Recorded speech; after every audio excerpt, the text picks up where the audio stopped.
Hey, it's Friday, and it's our last day of preparation for writing the argumentative essay of Is Graffiti Vandalism? Next week, all we're doing next week is the actual writing of the essay. It's going to be 5 paragraphs. I'm going to give you 5 days. If you average a paragraph a day, you'll be golden.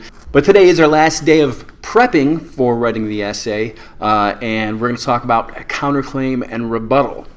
What's counterclaim? Counterclaim is when you bring up the opposing side of the argument. So if you're going with graffiti is vandalism, you're going to bring up one of the things that the people that say no, graffiti is not vandalism. You're going to bring up one of the points that they say, and then and you should use a quote for that. Now the rebuttal, that's when you destroy the argument that the other side brings up. You contradict it, you disprove it, you show that they're wrong still.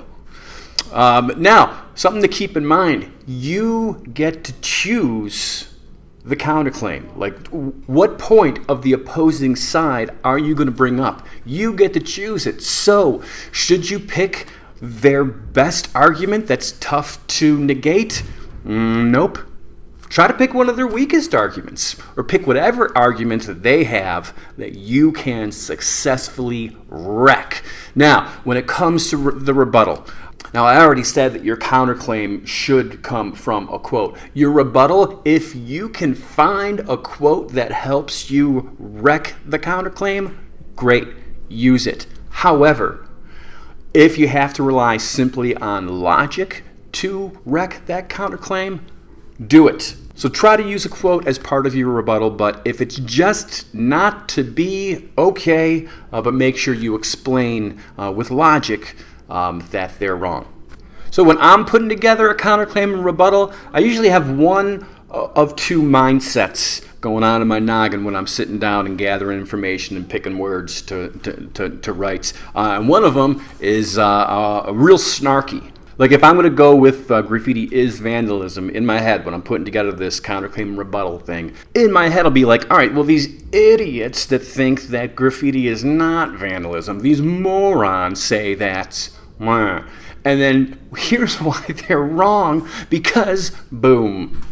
It has kind of a snarky feel to it. Now, I think that's a useful kind of mindset to have when you put this thing together, but when you actually sit down to write it, no insults in your writing. It weakens your writing, to be perfectly honest. It makes you sound overly angry and unstable. The other mindset that you can use when putting this stuff together, and same deal, it works well as a mindset when you're putting this stuff together, but in terms of what words actually make it on the page, take it easy, all right? But the other mindset is one, it's kind of like, it's patronizing and dismissive. Let me show you what that sounds like. Like, if I'm going with graffiti is vandalism, the mindset, the patronizing, dismissive mindset that I might use would be like, now there's some that think that graffiti is not vandalism, and they bring up the point that says blah blah blah, and that's nice, and that's adorable. That's adorable, but we live in the real world. You see how it's a little bit gross and patronizing. I think it helps putting these things together, although, like I said, in terms of the words that make it on the page, try to be a little nicer. All right, so as usual, there's a doc in Schoology. It is going to be a little bit of grabbing some quotes. Oh, you know what else I put on that doc? I listed which texts tend to lend themselves to each argument. That's at the top of the doc. That might come in helpful. You'll be copying some pasting, or you'll be doing a little bit of typing on this one. It's nothing you haven't seen before. On Monday, I'm going to set you up with an outline And so the outline I put together will have some notes to help you with some of the steps.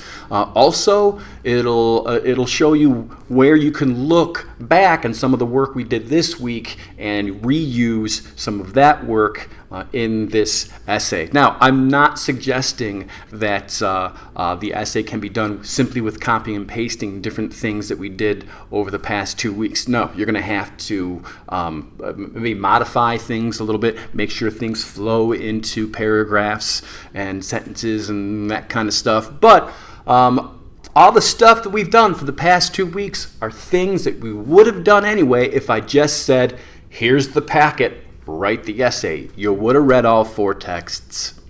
You would have read the directions.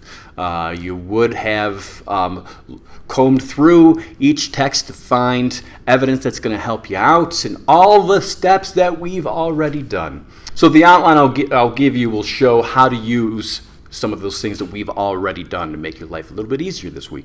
Next week, I'll just take that out in editing. Questions? You know where I work. All right, Mr. C's out of here.